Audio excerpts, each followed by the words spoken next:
Welcome back to the ballpark as we bring you another edition of the Scouts Report on our Scouts' journey presented to you by the New York Professional Scouts Association. I'm Joey Jarzynka. Episode number 6 brings us here to beautiful Ward Melville High School in East Setauket, New York, right here on Long Island.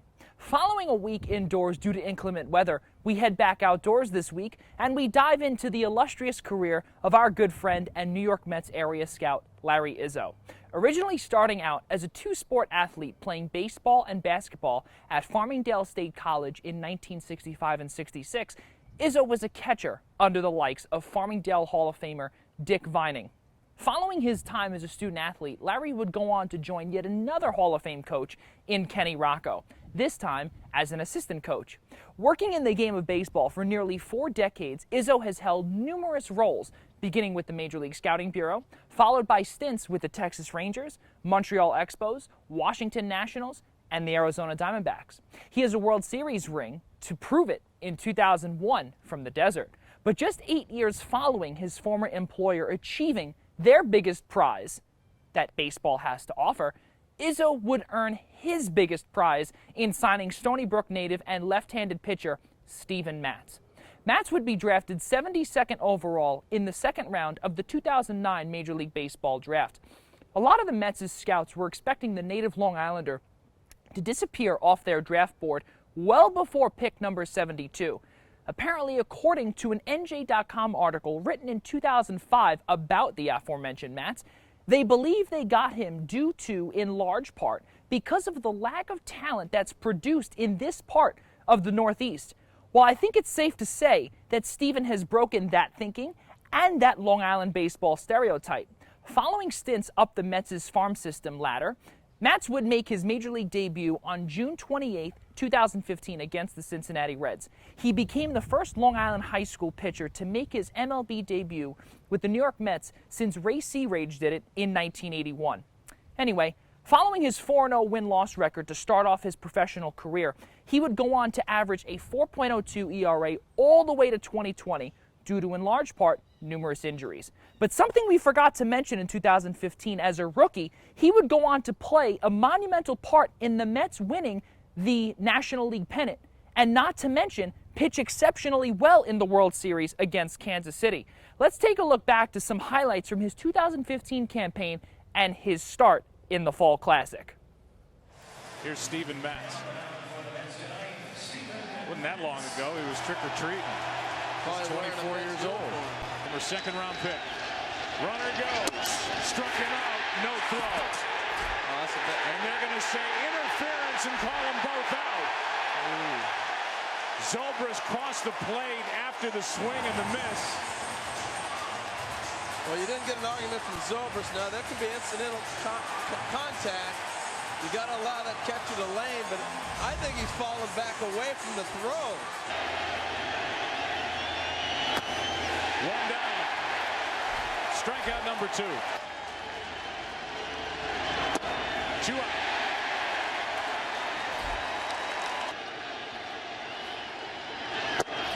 Inside corner, Zobrist doesn't agree. 1 out.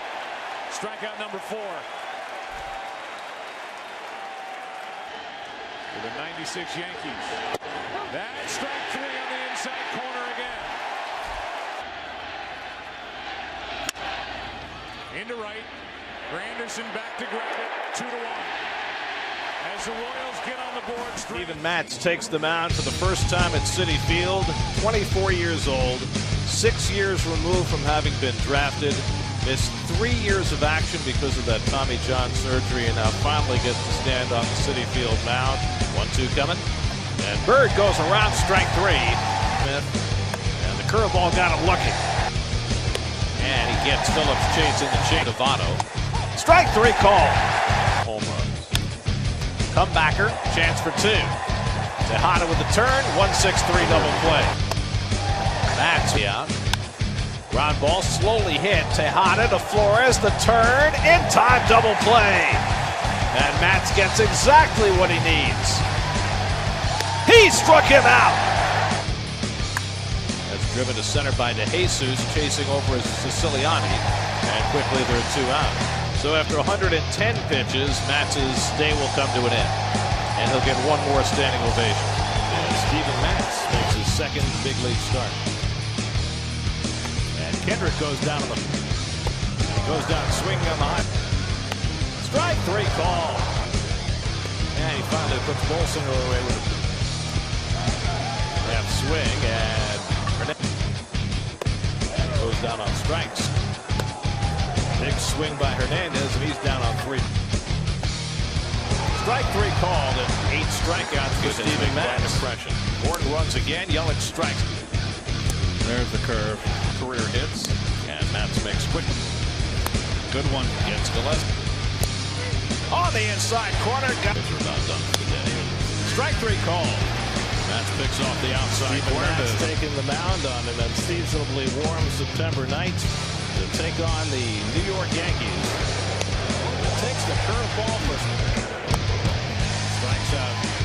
Izzo pumped up, and he should be as Matz throws that changeup to do two. Gardner takes strike three call. And Ryan grounds run to Flores. He'll get another chance at it and handles it for the fourth. Can you imagine a must-win game goes to a kid who grew up a Mets fan on Long Island? 4-0 on a season, 6 starts, but he had his season interrupted twice with 2 different injuries. Also limited losses, 0. He was behind. Here it comes. Rounded right back to him. 1 down. The 2-2. Ruggiero boost in second. Strike 3 called to Corey Seager. The Dodgers put 2 on, but do not score. In May of 2016, Matz would go on to be named National League Rookie of the Month.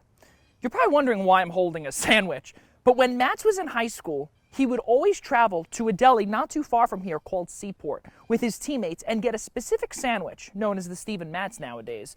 Chicken cutlet, melted jack, cheddar cheese, crispy bacon, lettuce, and tomato, and it's all topped off with pepper house dressing on a toasted garlic hero. Well, one day when Steven made it to the big leagues, he would bring in a brand new teammate known by the name of Jacob deGrom and would make his own sandwich. He now has his own sandwich in his hometown, Steven, and currently Jacob deGrom does as well.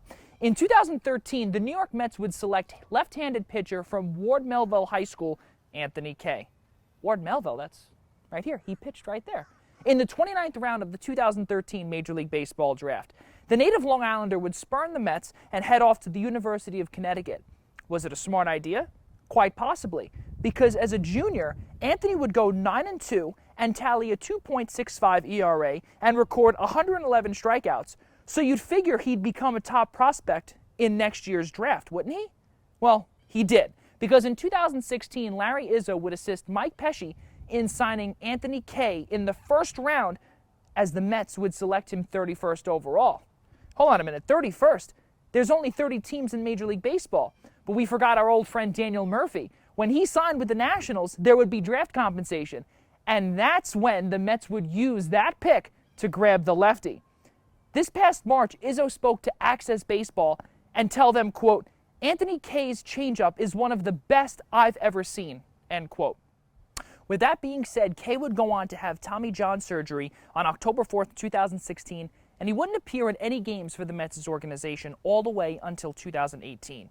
Kay would go 7-11 with a 4.26 ERA in 122 2/3 innings pitched with the Columbia Fireflies and the St. Lucie Mets. Fast forward all the way to 2019, and he would be named an All-Star in the Futures game played in Cleveland. That's some pretty cool stuff because numerous teammates of his, both current and previously, named Ahmed Rosario, Pete Alonso, Noah Syndergaard, Michael Conforto, Bo Bichette. They've all gone on to have amazing careers. Why did I say Bo Bichette? Because he's a Toronto Blue Jay. Isn't he a New York Met? What does he have to do with New York? So if you haven't noticed all these years or all these months, we're at the alma mater of Steven Matz and Anthony Kay, obviously. Both pitched right here on this playing surface and that mound. But the New York boy would be in New York no more, as the Mets would package him along with Simeon Woods Richardson and send them both to Toronto in exchange for Marcus Stroman, another New York native. on July 29, 2019, just 2 days before the MLB trade deadline.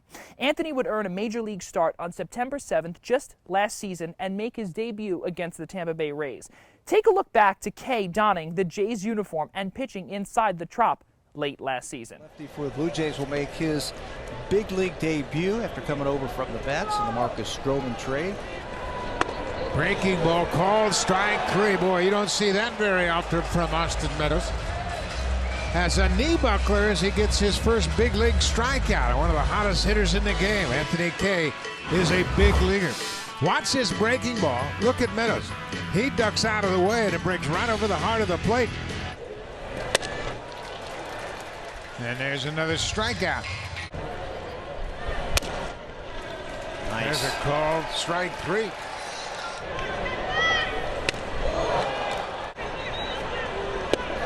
Breaking ball, and Zunino strikes out. So there's a slow breaking ball. Garcia strikes out. He's retired for the first time tonight. How about that? A 1-2-3 bounce back inning. Curveball again, and Meadows strikes out for a second time. Izzo currently continues to be a part-time area scout for the New York Mets and serves the 5 boroughs of New York City, all of Long Island, parts of Connecticut, and the state of New Jersey. Larry also finds just a few hours in the day to officiate local high school and college basketball games, and he's been doing it for 50 years. He's also on the advisory board for the Hamptons Collegiate Baseball League for summer ball. The man never, ever stops. Keep on living, Larry. We'll leave you off with this, folks. Larry would sign someone else right in his own backyard. Third baseman and Flushing, Queens native Jalen Palmer in the 22nd round of the 2018 Major League Baseball draft. With the COVID-19 pandemic and minor league baseball not resuming play until 2021, this young stud has his sights set for Citi Field, but he has 90 hits in 87 total games on the professional level. He's currently with the Kingsport Mets in Rookie A-ball in the Appalachian League. We are sure we'll be hearing his name a lot in the near future. Folks, that's your Scouts Report for this week, presented to you by the New York Professional Scouts Association. Please stay tuned for next week's Highlighted Scout, and where we'll hopefully be traveling to, weather permitting, of course, right here on the Pro Scouts social media channels. For Gina Cuiza, my producer, the Eastern Observer, Scouts Association, and the Blackjack Media Group, I'm Joey Jarzynka. We'll see you next time.